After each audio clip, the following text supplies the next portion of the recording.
Once upon a time, in a land far, far away. I love a good story. I'm sure many of you do too, and we all grew up with them. But did you know that stories and how they are told can actually help us understand a variety of different disciplines, including law?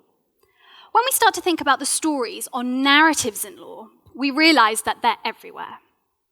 Take a criminal trial.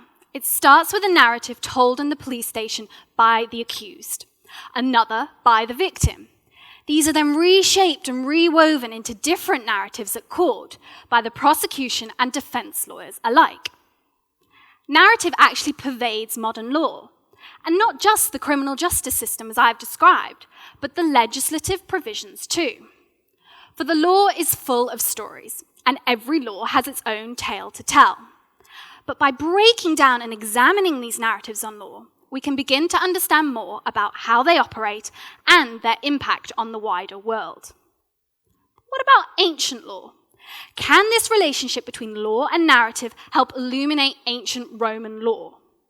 What my research aims to do is to take these theories and apply them for the first time to the leges Julii, the late 1st century BC Augustan marriage legislation. These laws, first passed in 18 BC with later revisions in AD 9, focused on encouraging marriage and procreation with a system of rewards and penalties, and it criminalized adultery for the first time. Just like a trial lawyer often has a disjointed and fragmentary narrative from witnesses, the accused, the victim, and other sources that must be woven into a seamless narrative to present in court, we too have a disjointed and fragmentary array of ancient sources on the legislation from the Augustan period and beyond.